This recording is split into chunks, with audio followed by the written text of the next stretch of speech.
और भाइयों क्या हालचाल, सब बढ़िया। और अगर बाई चांस आप किसी वजह से परेशान या दुखी हैं तो फिर आपके लिए ये वीडियो काफ़ी ज़्यादा ज़रूरी है, क्योंकि इस वीडियो को देखने के बाद आपकी सारी परेशानी और दुख दर्द हंसी में बदलने वाले हैं। जी हाँ, इसकी तो मैं 100% गारंटी भी लेता हूँ, क्योंकि इस वीडियो में हम आपको देसी मिस्त्रियों के ऐसे ऐसे कारनामे दिखाने वाले हैं जिनको देखकर आपका दिमाग ही घूम जाएगा। इसलिए आप इस वीडियो को अंत तक ज़रूर देखें। तो चलिए बिना टाइम वेस्ट किए हम इस वीडियो को शुरू करते हैं।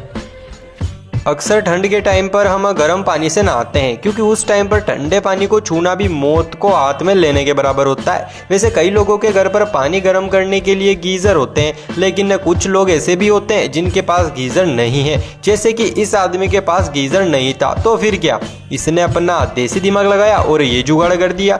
मेरे हिसाब से तो इस गीज़र का नाम देसी गीज़र होना चाहिए। और इसका निर्माण करने वाला बंदा भी बड़ा ही टैलेंटेड दिखता है, लगता है ऑनलाइन पढ़ाई करके इंजीनियर बना था, तभी तो इतना दिमाग है। जरा इंजीनियरों के इस कारनामे को देखिए। इनसे बोला गया था कि जेंट्स और लेडीज टॉयलेट दोनों पास पास ही होना चाहिए, तो हमारे देश के महान मिस्त्रियों ने ये कारनामा कर दिया, दोनों को बिल्कुल एक साथ ही बना दिया। और बनाया तो बनाया, लेकिन कम से कम दोनों के अलग अलग दरवाजे तो बना देते यार। अब आप ही सोचो, इन दोनों में आखिर एक साथ कौन जाएगा। लेकिन इसमें इन मिस्त्रियों की कोई भी गलती नहीं है, क्योंकि बेचारे लॉकडाउन के कारण बिना पढ़े ही इंजीनियर बन गए, और अब इसका नतीजा हम भुगत रहे हैं यार। वैसे दोस्तों, जो भी सिविल इंजीनियरिंग करते हैं उनको कॉलेजों में कुछ इस तरीके से पढ़ाया जाता है और सभी चीज़ें बहुत बारीकी से भी समझाई जाती है। लेकिन जैसे ही उन्हें ग्रेजुएशन मिलती है, यानी कि वो इंजीनियर बन जाते हैं, तो उसके बाद उनकी हालत कुछ ऐसी हो जाती है और उनके सारे सपने मिट्टी में मिल जाते हैं। और कॉलेज के टाइम पर तो उन्हें ऐसा लगता है कि हम बहुत बड़े इंजीनियर बन गए हैं, लेकिन ग्रेजुएशन के बाद पता चलता है कि असली माजरा आखिर है क्या। बहुत सारे कामों में हमें किसी के सपोर्ट की ज़रूरत पड़ती है, जैसे कि आप इस सपोर्ट को देखिए।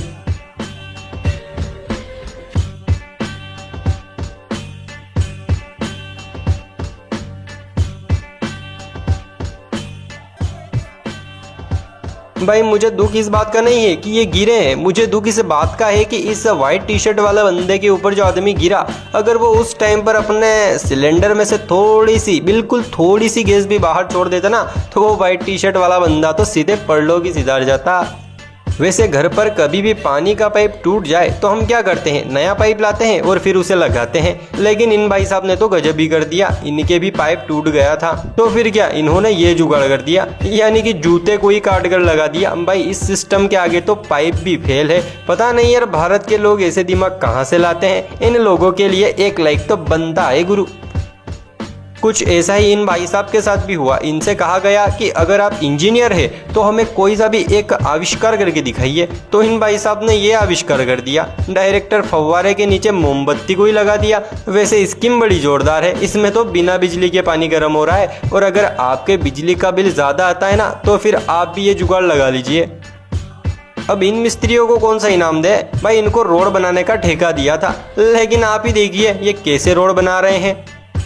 अरे भाई, इतनी बरसात में कौन बेवकूफ़ रोड बनाता है। अरे लोग तो ऐसी बरसात में अपने घरों की छत भी नहीं डालते, लेकिन ये महान कारीगर तो रोड ही बना रहे हैं। अरे कम से कम पानी को तो बंद होने देते यार। और वैसे भी पानी बंद होने से होगा भी क्या, रोड तो पूरा पानी से भरा हुआ है। लेकिन क्या करे, ज़्यादा दिमागदार मिस्त्रियों के कुछ ऐसे ही काम होते हैं। और वैसे भी यहाँ पर आखिरकार रोड बनाने की ज़रूरत ही क्या है, लोग तो वैसे ही तैर कर निकल जाएंगे।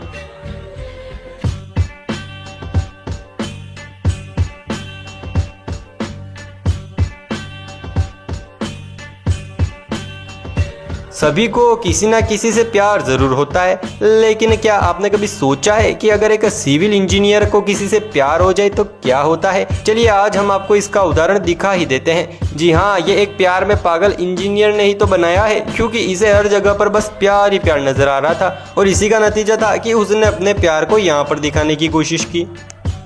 घर का नाम सुनते ही हमारे दिमाग में बहुत अच्छे अच्छे घर आते हैं और हम सोचते हैं कि हमारा घर भी कुछ ऐसा दिखेगा। लेकिन जब हमारे इंजीनियर साहब उस घर को बनाते हैं तो वो कुछ ऐसा दिखता है। भाई अब इस घर बनाने वाले मिस्त्री को कौन सा इनाम दे। और वैसे भी मुझे नहीं लगता कि भारत में ऐसा कोई इनाम होगा जो हम इस मिस्त्री को दें। अब यार ऐसा घर कौन बनाता है। इस घर ने तो ताजमहल को भी फेल कर दिया, ताजमहल को भी। हाँ लेकिन एक बात तो है, अगर आज ताजमहल को बनाने वाला मिस्त्री जो जिंदा होता ना, तो वो इस मिस्त्री को इनाम जरूर देता।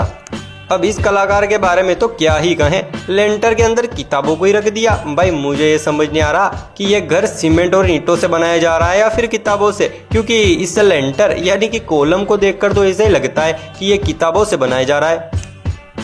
जरा इन छोटे सरकार को तो देखो भाई, इन्होंने तो बड़े बड़े इंजीनियरों को भी फेल कर दिया। जितना बड़ा इनका शरीर नहीं है उससे बड़ा तो इन्होंने अपने हाथ में पटिया पकड़ रखा है और सिर में सबसे महंगी वाली टोपी पहन रखी है। लेकिन मुझे ये समझ नहीं आया कि ये अपने इस महंगे वाले कैमरे से देख क्या रहे हैं, आखिर ये कौन सी चीज की नपती कर रहे हैं। चलो जो भी हो, लेकिन इनके हौसले को देखकर तो यही लगता है कि ये बहुत बड़े वाले इंजीनियर हैं। हाँ भाई, अब इस कलाकार की कलाकारी को कौन सा इनाम दे, और इस घर को देखकर तो मुझे बस एक ही डायलॉग याद आ रहा है, माशा अल्लाह सुभान अल्लाह, क्या कारीगरी है। इस फनकार ने तो खुदा के कुदरत को ही बदल कर रख दिया, वाह। और भाई मेरे हिसाब से तो इस घर को बनाने वाले मिस्त्री के हाथ ही काट देने चाहिए ताकि वो ऐसा घर दोबारा ना बना सके। लेकिन यार मेरे मन में एक डाउट है, और डाउट ये है कि आखिर इस घर का नाम क्या है। अगर आपको कुछ आइडिया हो तो कमेंट में ज़रूर बताना। कुछ ऐसा ही घर ये भी है, इसको भी बनाने में इंजीनियरों ने काफ़ी ज़्यादा मेहनत की है। लेकिन इस घर का नाम तो आपको मैं ही बताऊंगा। इस घर का नाम तो जूते वाला घर होना चाहिए, जूते वाला। लेकिन यार ये तो सिर्फ एक ही जूता है, लगता है एक और ऐसा ही जूते वाला घर मुझे भी बनाना पड़ेगा, तभी जाकर दोनों घर अच्छे लगेंगे, क्योंकि दोनों जूतों की जोड़ी जो बन जाएगी। वैसे दोस्तों मुझे पूरा यकीन है कि आपको ये वीडियो काफ़ी ज़्यादा पसंद आई है, लेकिन आप इस बात को अपने मन में ही दबा रहे हैं, यानी कि ना ही इस वीडियो को लाइक कर रहे हैं और ना ही कोई कमेंट कर रहे हैं। अरे भाई कर दो कर दो।